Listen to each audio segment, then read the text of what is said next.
Welcome back, everyone. I'm Jobayat. I hope you're all doing well and staying on the right path.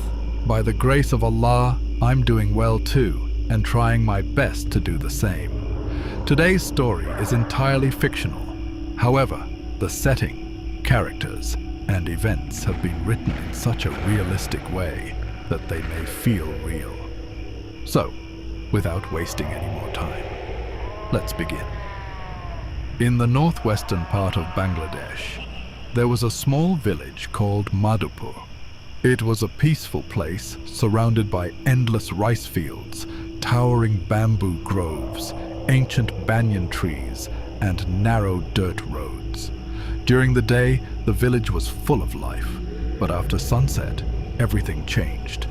It was as if the entire village belonged to another world. At the very edge of the village stood an ancient well. No one knew exactly how old it was. Broken bricks, thick moss, and wild vines surrounded it. Strangely, even during the hottest days of summer, the air around the well was always unnaturally cold. The village elders would often whisper, "There isn't any water left in that well, but something else is still down there." After dark, nobody went anywhere near it. As soon as the Maghrib prayer ended, the road leading to the well became completely deserted. Everyone repeated the same warning.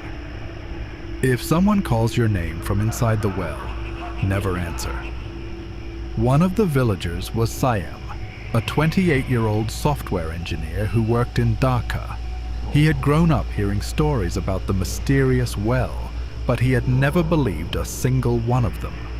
To him, they were nothing more than old village superstitions. After many years away, he returned home during the Eid holidays. That evening, while drinking tea with several villagers at a small roadside tea stall, one of the elderly men suddenly spoke in a quiet voice. "It has started again." Sayem looked at him.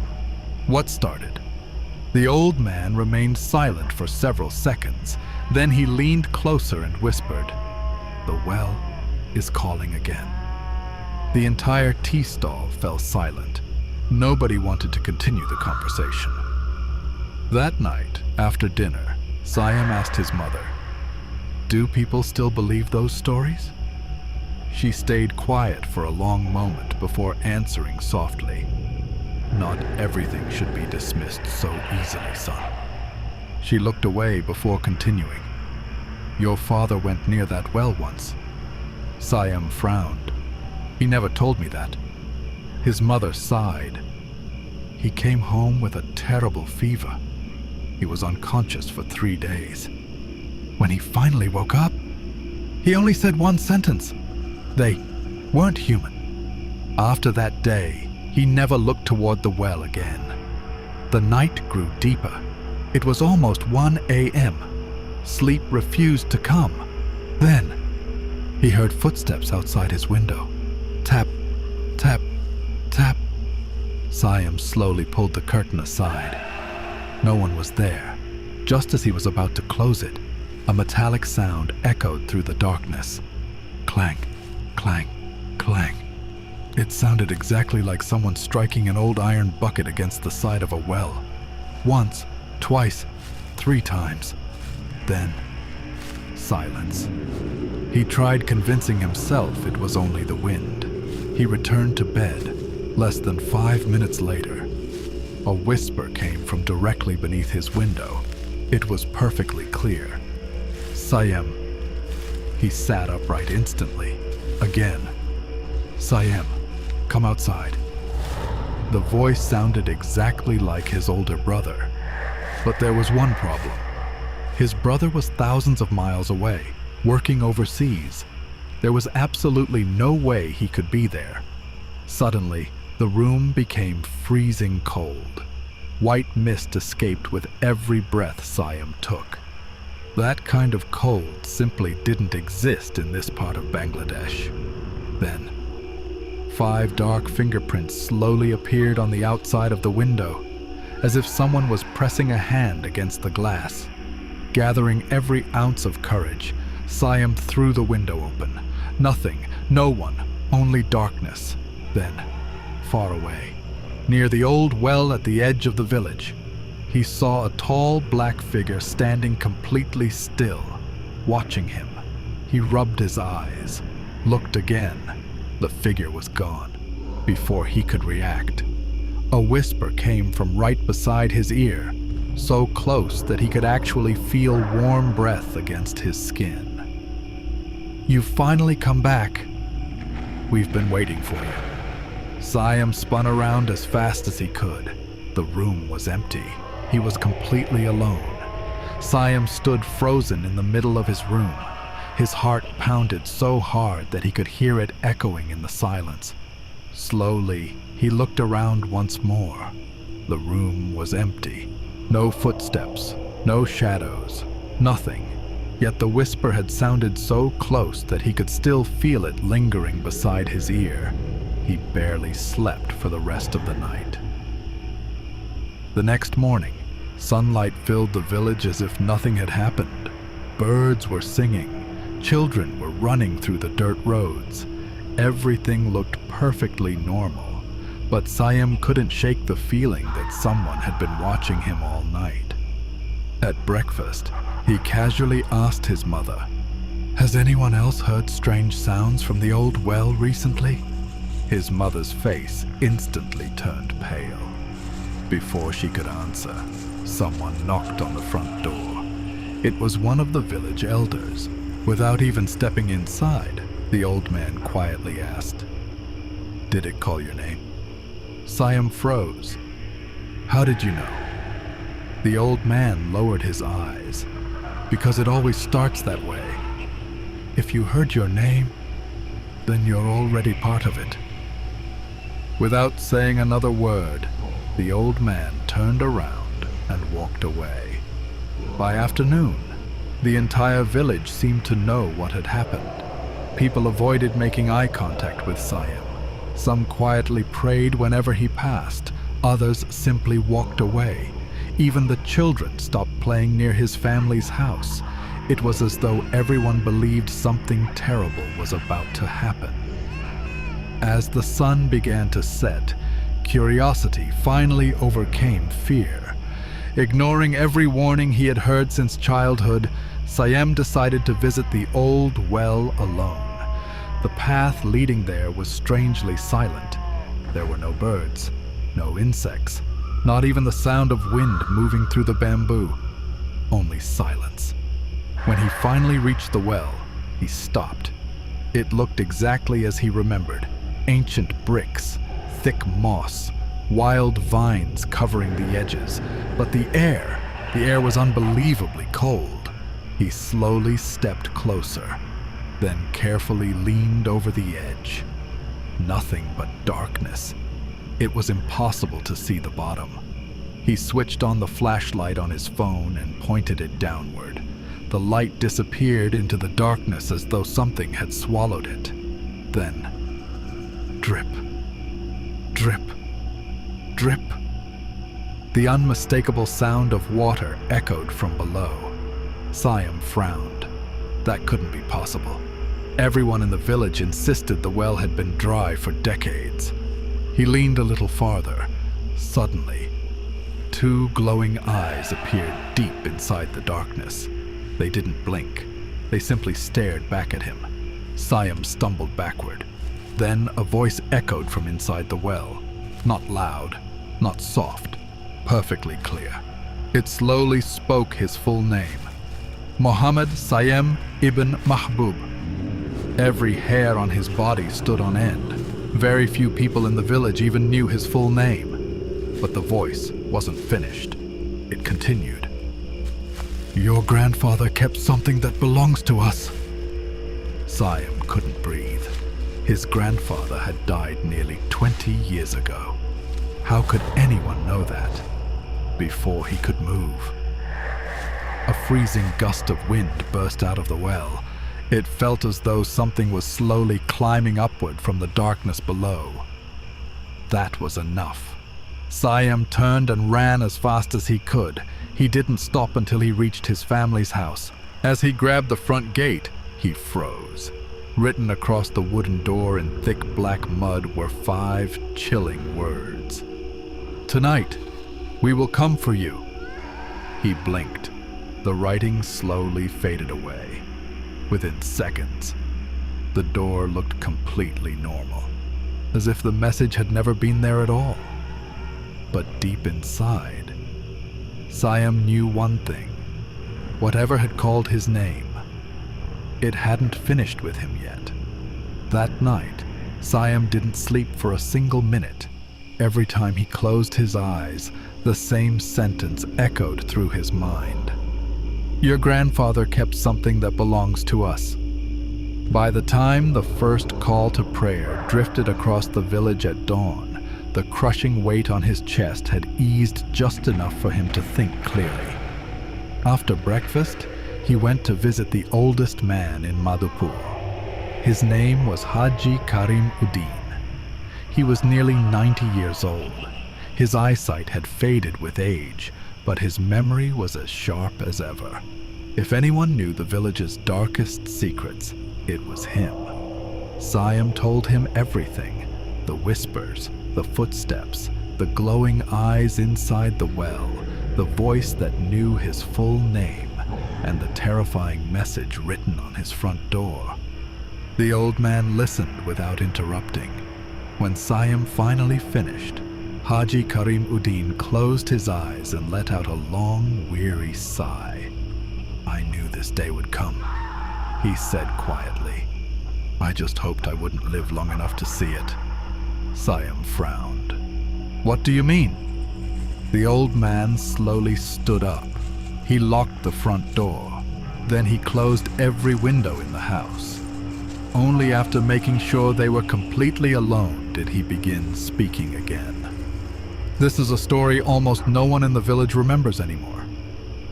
About 50 years ago, that place wasn't just an old well. Long before the village looked the way it does today, a massive estate stood there. It belonged to a wealthy landlord named Motaleb Chowdhury. He was feared throughout the region. He seized farmland. He oppressed poor families. He believed no one could challenge his power.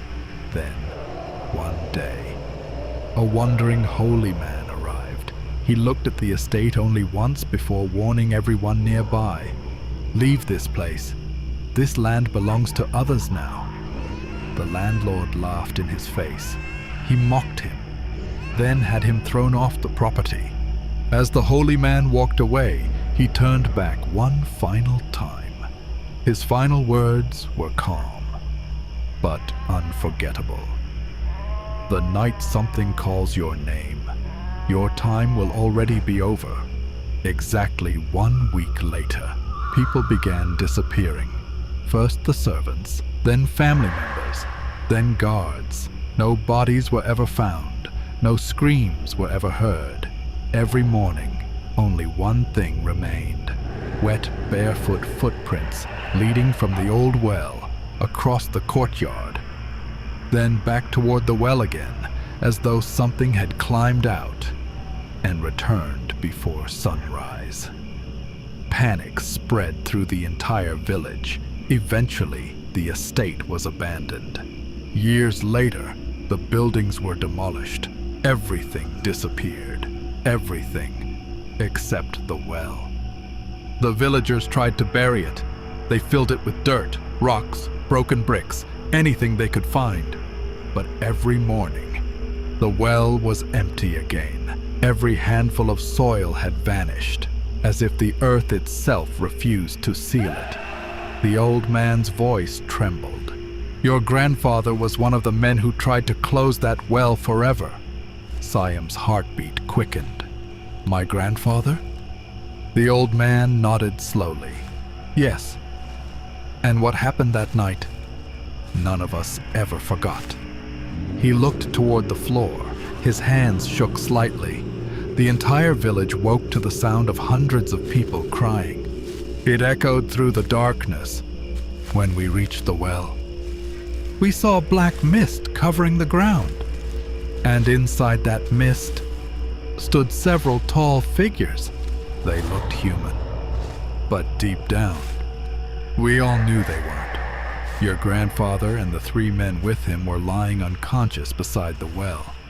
Hours later, when they finally woke up, your grandfather spoke only one sentence. They never left. They're only waiting. Silence filled the room. Then Haji Karim Uddin slowly walked toward an old wooden cabinet. From inside, he removed a cloth-wrapped notebook. Its pages had turned yellow with age. The cover was cracked. Dust covered every corner. He carefully placed it into Sayem's hands. "This belonged to your grandfather. He gave it to me before he died. He made me promise something." The old man's voice dropped to a whisper. "If anyone from my family ever hears the well calling, give them this diary." Sayem swallowed hard. His hands trembled as he opened the first page. Written across it in large, shaky handwriting were the words, "If you're reading this, then they've already seen you." At that exact moment, bang! Every door and window in the house slammed violently. Outside, the bright afternoon sky suddenly darkened. Within seconds, heavy storm clouds swallowed the sun. A freezing wind rushed through the village. Then, from somewhere outside, a familiar voice drifted through the darkness. "Don't open the diary." Sayem's blood ran cold. He recognized that voice. It sounded exactly like his grandfather. The afternoon sky had turned almost black. Only moments ago, the sun had been shining brightly. Now it looked as though night had fallen hours early. The icy wind rattled every window in the house. Sayem and Haji Karim Uddin stared at each other in complete silence. Then the voice came again. This time, it was louder, closer. "Don't open the diary." The voice sounded exactly like Sayem's late grandfather. Haji Karim Uddin hurried to the front door and looked outside. No one, not a single person. The dirt road was empty. The bamboo trees stood perfectly still. Even the birds had disappeared. The old man slowly shut the door. "They know you have it now," he whispered. "They've been waiting for this diary." That evening, Sayem returned home with the diary hidden inside his backpack. He didn't tell anyone what had happened, not even his mother. After dinner, he locked his bedroom door. He waited until everyone else had gone to sleep. Only then did he place the old diary on his desk. Taking a deep breath, he opened it.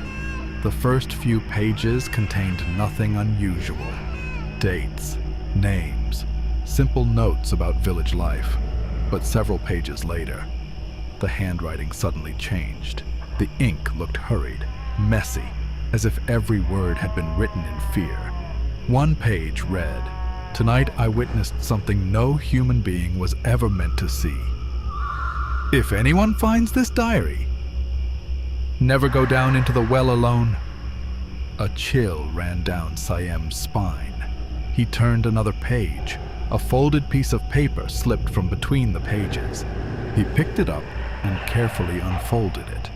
It was an old hand-drawn map. The mysterious well was marked with a dark circle, but what caught his attention was something beneath it, a narrow underground tunnel. It stretched from the bottom of the well, all the way beneath the old cemetery outside the village. Written in red ink beside the tunnel were 7 terrifying words. "They do not live below, they come through below." Sayem studied the map over and over again. Nothing about it made sense. Just then, the lights in his bedroom suddenly went out. Everything went black. He looked outside.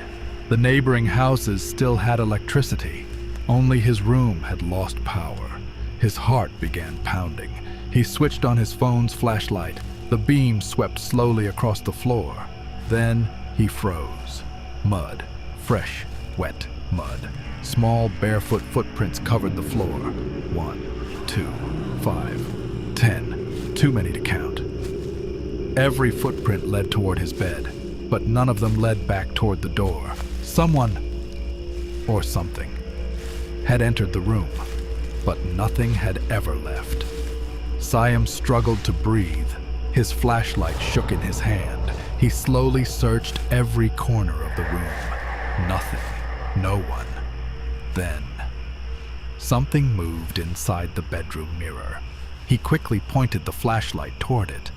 At first, he saw only his own reflection. Then he realized something was wrong. He was standing completely still, but the reflection was smiling. Slowly, its grin stretched wider and wider until it reached almost from ear to ear. Then, without moving its lips, the reflection spoke. "Tonight, you'll come down to us." Crack! The mirror exploded into hundreds of pieces. Glass scattered across the floor. The room fell silent once again. Sayem stood frozen. He finally understood something terrifying. Whatever was inside the well, it no longer needed him to come to it. It had already found a way to come to him. Sleep never came that night. Sayem remained awake until sunrise, replaying every terrifying moment in his mind. The whisper, the footprints, the smiling reflection, the diary. Whatever was happening, it was becoming impossible to ignore. By morning, he had made up his mind. He wasn't going to run anymore. He was going to uncover the truth. When he asked the villagers to go with him, every single one refused. Some wouldn't even let him finish his sentence. Others quietly closed their doors. Only one person agreed. His childhood best friend, Robin. Robin looked at him for a long moment before speaking. "If you're really going down there, I'm not letting you go alone." As the sun disappeared behind the horizon, the two friends packed everything they thought they might need. A heavy rope, 2 powerful flashlights, extra batteries, a lighter, a first aid kit, and Sayem's grandfather's diary. Neither of them knew if they would ever return. The air carried a strange scent, burnt soil, mixed with something sweet, almost like expensive perfume. It was oddly pleasant, yet deeply unsettling.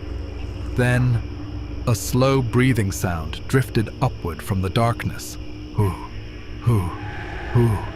Neither of them moved. Without warning, 2 glowing red eyes appeared inside the well, then another pair, and another, until 12 pairs of crimson eyes stared back at them, not blinking, not moving, simply watching.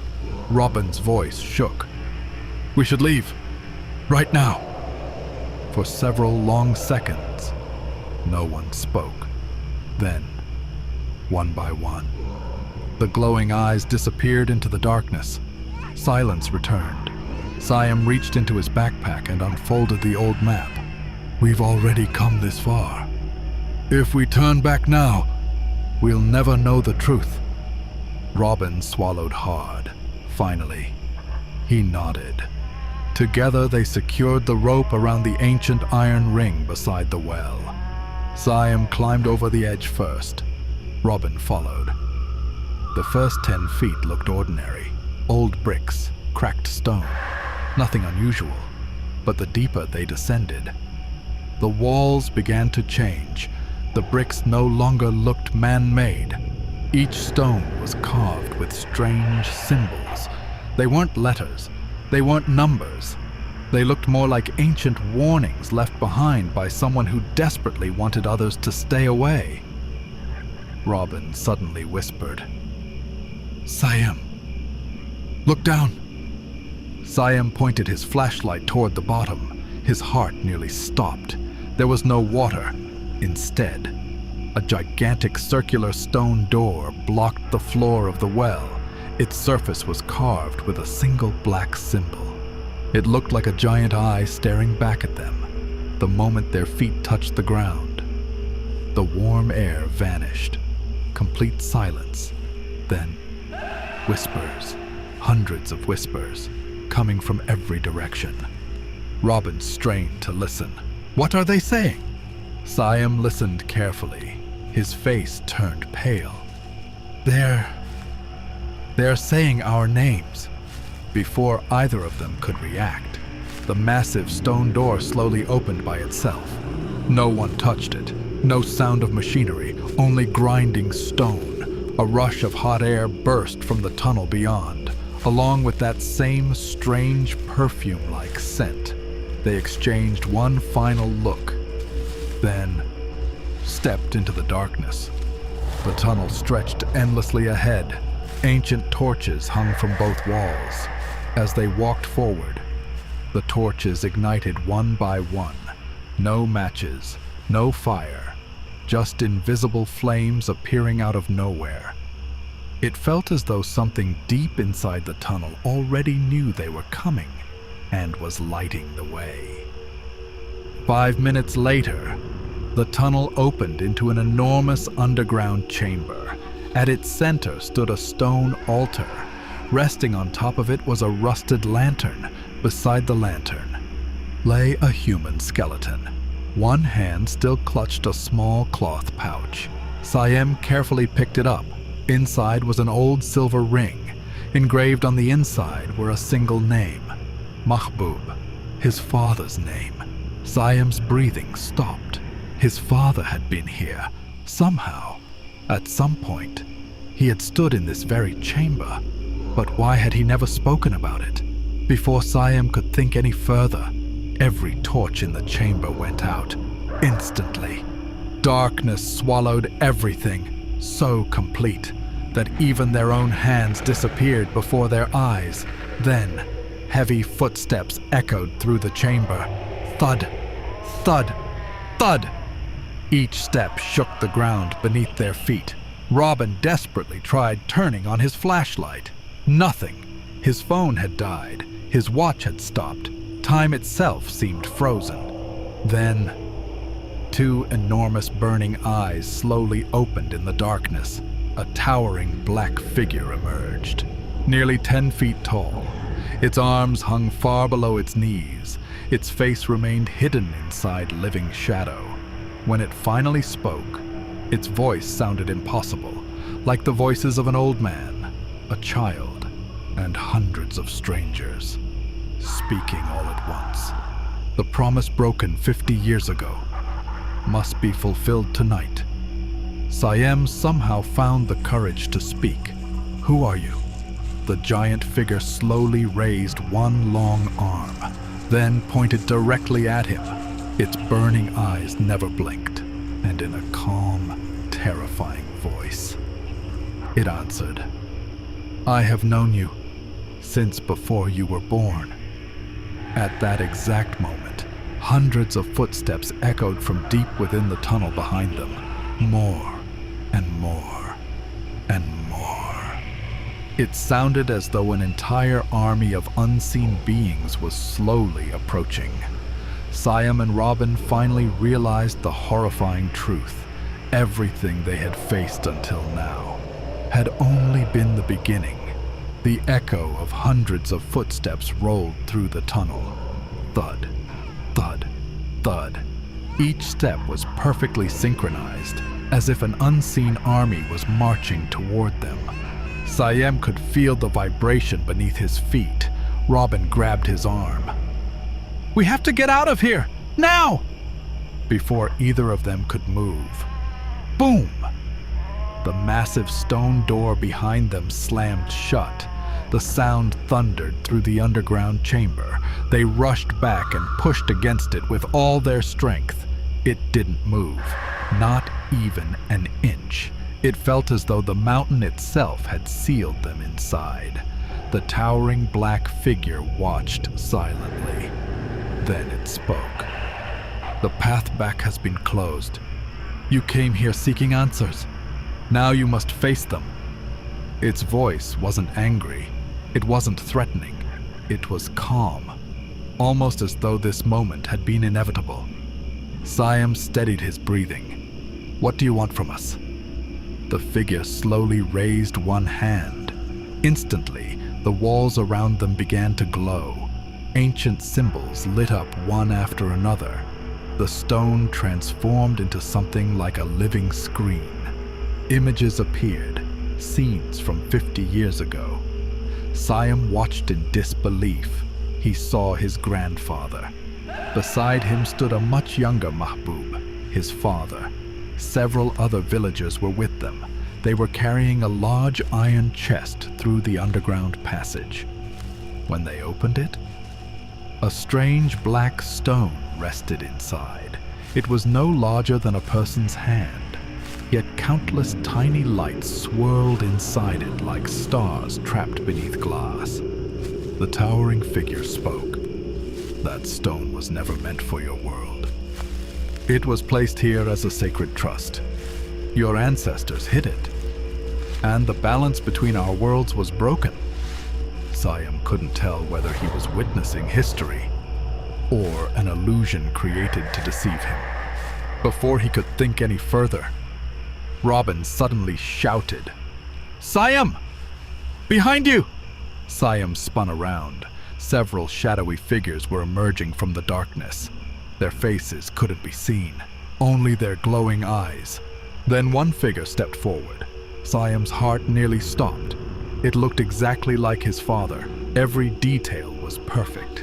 The same face, the same voice, the same gentle expression. The figure slowly reached out its hand. "Son, come with me." Sayem froze. His father was alive. He was back in the village. This couldn't be real. Then he remembered a sentence from his grandfather's diary. "They will wear the faces of those you love. Never answer." Without lifting his eyes, Sayem stepped back. He refused to speak. The voice came again, even softer this time. "Just look at me once." The words carried an almost irresistible warmth. For a split second, he wanted to believe it, but he didn't. Robin, however, made one terrible mistake. He looked directly into the figure's eyes. Instantly, his body went completely still. His expression became blank, like someone walking in a dream.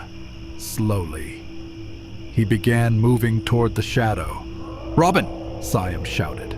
No response. Robin kept walking, step after step, as if nothing else existed. Sayem sprinted forward and grabbed him by the shoulder. The moment he pulled Robin back, the entire tunnel shook violently. Huge cracks spread across the walls. Dust rained from the ceiling. The towering figure's calm expression disappeared for the first time. Its voice became deeper, stronger. "Time is running out." What was hidden must finally be revealed. At the far end of the tunnel, an enormous stone gate slowly began to open. A deafening roar erupted from the darkness beyond. It wasn't human. It wasn't an animal. It was something ancient, something impossible to describe. The sound alone made the air vibrate. Robin finally blinked. He looked around in confusion. What? What happened? Sayem pulled him backward. "We're leaving." But before they could move, the roar came again. Closer, much closer. A blast of scorching air rushed through the tunnel. The torches reignited by themselves. Their flames burned deep blue instead of orange. Every shadow in the chamber stretched unnaturally across the walls. Then, a gigantic silhouette slowly emerged from beyond the ancient gate. It was far larger than the guardian they had already encountered. Neither Sayem nor Robin could see its entire body, only two enormous glowing eyes watching them from the darkness. The guardian lowered its head. Its voice was barely above a whisper, yet it echoed throughout the entire underground chamber. "Until now, you have only met the keepers. The one who waits has finally awakened." The entire underground chamber trembled. Dust drifted from the ceiling as deep cracks spread across the ancient walls. From beyond the massive stone gate, two enormous crimson eyes stared through the darkness. Neither Sayem nor Robin could see the creature's full form. Its body seemed too large to fit inside the tunnel itself. Only its eyes, watching, waiting. The towering guardian slowly stepped aside and lowered its head in silent respect. It was as if even the guardian answered to whatever was hidden beyond that gate. A low, ancient voice echoed through the chamber. It wasn't loud, yet every word seemed to shake the air itself. For centuries, I have waited. The temperature suddenly changed. The scorching heat disappeared. A freezing wind swept across the chamber. The blue flames burning inside the torches began to flicker violently. Robin whispered, "What is that?" Sayem couldn't answer. He couldn't even breathe. Slowly, a massive silhouette emerged from the darkness. Its shape constantly shifted. One moment it looked like a towering man. The next, it resembled a cloud of living shadow. Then dozens of faces appeared across its body. Old faces, young faces, men, women, children. Each face silently opened its mouth, as though trying to speak, yet no sound came out. Then all of them vanished again. Only darkness remained. The creature stopped several yards away. Those burning crimson eyes locked onto Sayem. Then it spoke. Blood remembers. Even when people forget. Sayem swallowed hard. "What do you mean?" The creature slowly raised one enormous hand. The black stone inside the iron chest suddenly floated into the air. It glowed with a deep blue light. Tiny stars swirled beneath its surface. The chamber became silent. The ancient being continued. "This stone is not a treasure. It is a trust. A promise between two worlds. It was never meant to belong to mankind." Suddenly, the air around Sayem began to shimmer. The chamber disappeared. He found himself standing in the same place. 50 years earlier, everything looked alive. His grandfather stood near the stone chest. Beside him was a respected village scholar dressed in white. The elderly scholar placed both hands on the black stone and spoke firmly. "Never take this from its resting place. Its purpose is protection, not power."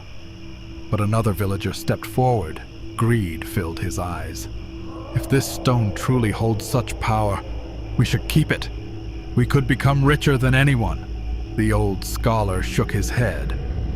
"No. The moment greed touches this stone, everything will change."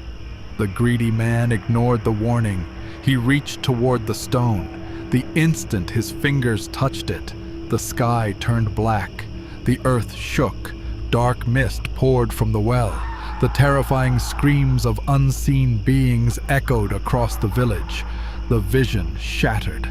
Sayem gasped as he returned to the present. The floating stone slowly descended toward him. The ancient being spoke again. "Now, the choice belongs to you." Robin stared at the glowing stone. "What happens if we take it?" The guardian answered instead. "Your world will suffer." Robin asked another question. "And if we leave it here?" The guardian remained silent. Only the ancient being replied. "The promise will be restored." The black stone drifted closer until it hovered only inches from Sayem's hands. It pulsed gently, like a living heart. He could feel warmth spreading across his fingers. The voices around the chamber returned. Hundreds of whispers surrounded them. "Take it.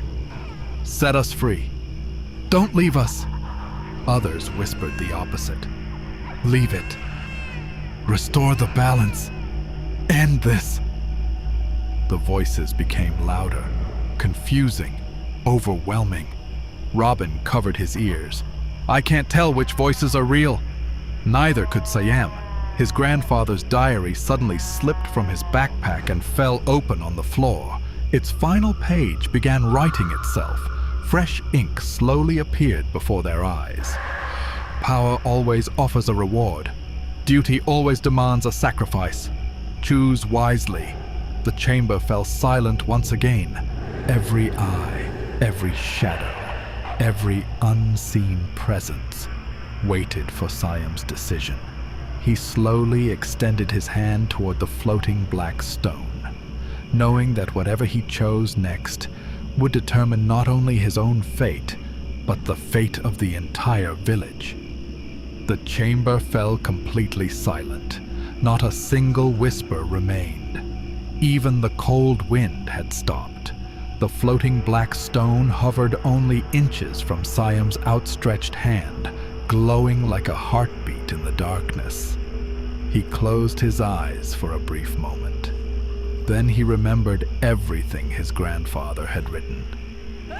"What is entrusted to you must never become your possession." Slowly, he lowered his hand. Instead of taking the stone, he carefully placed it back inside the ancient iron chest.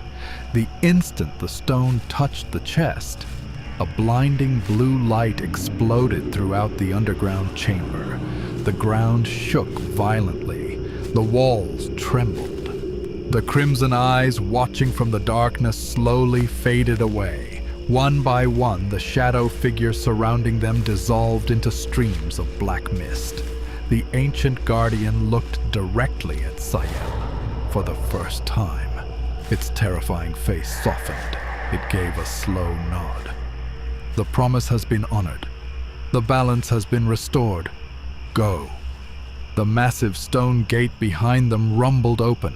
Fresh air rushed into the chamber. The way home had finally returned. Without wasting another second, Sayem grabbed Robin's arm. "Run!" The two friends sprinted through the underground tunnel. Behind them, the chamber continued collapsing. Huge stones crashed from the ceiling. Ancient torches shattered one after another. The tunnel echoed with deafening roars, but neither of them looked back. Finally, a faint circle of daylight appeared above them, the mouth of the old well.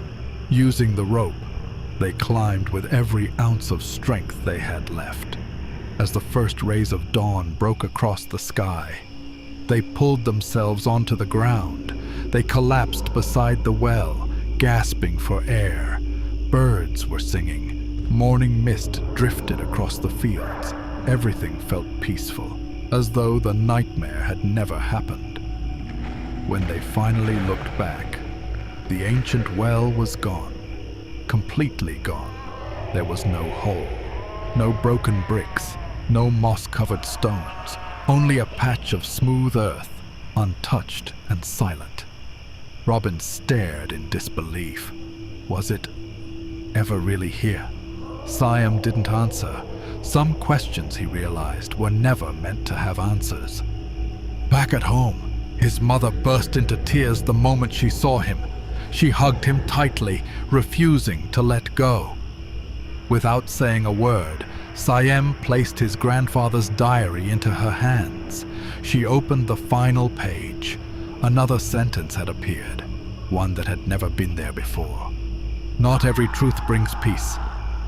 Sometimes walking away is the greatest victory. His mother quietly closed the diary. Neither of them spoke again. A few weeks later, Sayem returned to Dhaka. Life slowly returned to normal. He never told anyone what had happened beneath the village. The diary was locked inside a wooden chest and hidden away. Years passed. He married, started a family. Eventually, he had a son. The past became nothing more than a distant memory. Or so he believed. 12 years later, on a stormy summer night, rain pounded against the windows. Lightning flashed across the sky.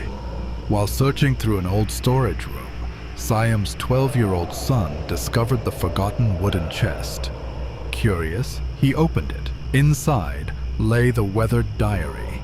As he lifted it, a folded yellow map slipped onto the floor. The boy picked it up. It showed the village of Madhupur.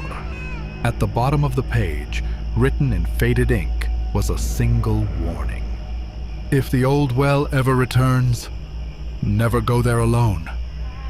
Just then, 3 metallic knocks echoed through the night. Clang, clang, clang. The boy looked toward the rain-covered window. Nothing was there. When he turned back, the map had vanished, as if someone or something had taken it. At that exact moment, far beyond the storm, from somewhere deep within the darkness, a whisper drifted across the wind. We'll meet again. The rain continued to fall. The village slept peacefully, and somewhere, hidden beneath the earth, a promise older than memory waited for the next person who would hear their name whispered from the darkness.